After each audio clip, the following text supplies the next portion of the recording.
can imagine that it's hard for someone like a Elon Musk or a Donald Trump to understand what it's like to put everything on the line for someone other than themselves. But for every person that put on the nation's claw and raised their right hand and said, I'll go, we owe it to them to give them the most quality, the most accessible care that we can. The Department of Veterans Affairs is planning an aggressive reorganization that includes cutting 80,000 jobs from the agency that provides health care for retired military members. This is all according to an internal memo. The VA's chief of staff told top-level officials at the agency that it had an objective to cut enough employees to return to 2019 staffing levels of just under 400,000. That would require terminating tens of thousands of employees after the VA expanded during the Biden administration, as well as to cover veterans impacted by burn pits under the 2022 PACT Act. It also calls for agency officials to work with the White House's Department of Government Efficiency, also known as DOGE, to, quote, move out aggressively while taking a pragmatic and disciplined approach to the Trump administration's goals. Hi, Bobby Jones for the MeidasTouch Network. The clip you just saw referred to something that I find very tragic and very short-sighted. So the Department of Veteran Affairs is looking to eliminate up to 80,000 jobs that directly support veterans and their needs post-service to their country and the armed forces. Now, before I dig into how this immediately affects people like me, millions across the board, let's talk a little bit about the history of the Department of Veteran Affairs. Understand something about this particular department. The concept of having a group of people look out for veterans dates all the way back to the Revolutionary War. In the 1770s, Congress started looking at ways to compensate Revolutionary War veterans, in particular those that suffered combat injuries. And over the course of the decades after that, there was some type of pension, something that was done to take care of those servicemen who did these things on behalf of a grateful nation. The Civil War saw a rise of pension requests afterwards, and then leading all the way up into 1930, post-World War I, Herbert Hoover collected all the various veteran programs that were scattered across the government and consolidated them to form the Department of Veteran Affairs.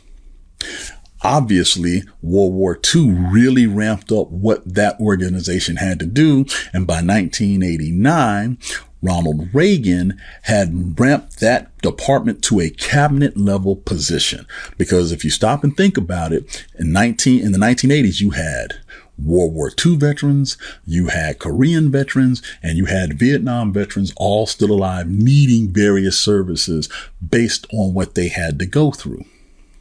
So the Department of Veteran Affairs, once it became a cabinet level position, it meant the President of the United States, the Commander-in-Chief, had direct oversight and input into what happened. Well, September 11th happened, and a new generation of veterans like myself became part of this long history of how the country treats their veterans. Using that as an example, think about it this way. 20 years, one war, the global war on terrorism. I was commissioned in 2001, and I was still in uniform in 2021 when the global war on terrorism ended in Afghanistan. That's an entire career. And you have millions of veterans, many of them who did multiple deployments, deployment, time after time after time, taking a mental, physical, and really time toll on their bodies, right? It wasn't like we went to camp, the Club Med or something like that when we went on these deployments. And we went all over the world. We were exposed to different toxins. We were exposed to different type of weapons. We were exposed to the stresses of back-to-back combat tours and deployments. Needless to say, if you serve during a global war on terrorism, you have very specific and unique needs that the average civilian caretakers may not be accustomed to. By 2019, we had a situation where you had plenty of VA dependent veterans who were dying, waiting to be seen, dying because of the ailments they had and how long it took to process their cases. And so the Biden administration did the right thing by hiring additional caretakers, many of which were actual veterans trying to take care of their brothers and sisters in arms. And so we ramped up the amount of people in the VA. We increased the areas that we were allowed to go and seek help. They made it more flexible where you could go out of network to get help if you needed it and to find better specialists based on where you were located. Well, the president of the United States now, Donald Trump, has come into office and he has decided to ramp a lot of that back solely due to cost. So let's talk about what happens when these 80,000 people go away. Number one, you're talking about the increased wait times will return. I live in the state of Georgia. I'm near the Atlanta area. I've gone to the VA hospital in Atlanta, and I'm telling you now, sitting there waiting. It was something. It was something I was not prepared for. Because on active duty, we do a much better job, in my humble opinion. But these additional hires started to alleviate the wait times. They were able to tell you, hey, show up at this time and be seen immediately. The increased wait times has an effect on you, too, because you feel like you're not worth anything. You feel like your efforts are fruitless and you feel like the country doesn't care. Additionally, like I said, if you have certain illnesses, the amount of toll it can continue to take on your body, you could literally be on a wait list and pass away, which has happened to many veterans. Also, the quality of care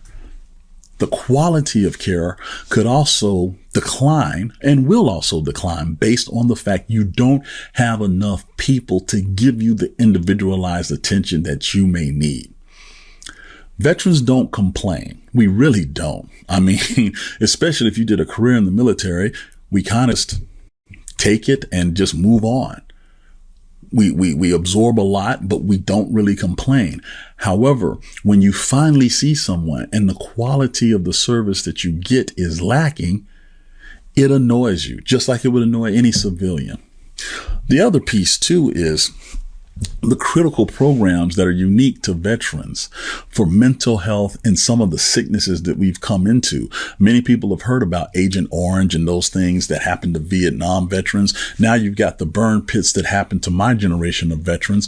The average doctor that's not in the system may not be exposed or ready to deal with those symptoms and those diagnoses. We need the subject matter expertise. The other piece of this too is many veterans live in remote areas. If you look at where we come from, a lot of us come from rural areas. A lot of us come from areas that may have only one doctor in the neighborhood, et cetera, et cetera. How do we get to those people? These additional people help with that. The additional people that were being hired were going to different locations that may be more remote and give veterans a better chance at a higher quality of life.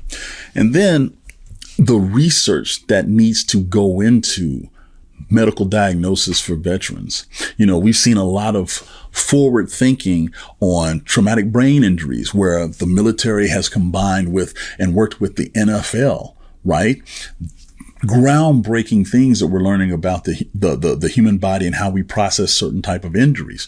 Those things go away without hiring the subject matter experts to do that. My father played the NFL in the 70s, and we found out after he died, he had CTE.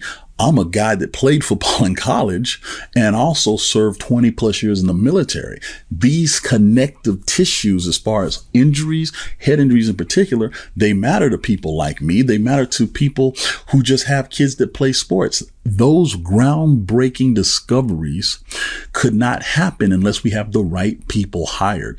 So bottom line is, however you treat your veterans, it usually spills back into the community to which the veteran has gone out of their way to protect. And then finally, let me just say this. America, since its conception, has had a sacred trust with veterans. Okay. Veterans are grotesquely underpaid. They don't complain. They'll go deploy. Heck, service members will go to the gates of hell for our country. All we ask is you take care of our families while we're gone and take care of us when we come back. It's never been about money. It's never been about compensation. It's been about an unspoken trust between the American citizen and America's protectors. We should not be the ones to help balance the budget of the United States after we've already gone and done everything we can to help protect the United States. The average veteran, especially my generation, has done more than their fair share for this country. And all we ask is that the country upholds its end of that trust. Can't get enough Meidas? Check out the Meidas Plus Substack for ad-free articles, reports, podcasts, daily recaps from Ron Filipkowski, and more. Sign up for free now at MeidasPlus.com.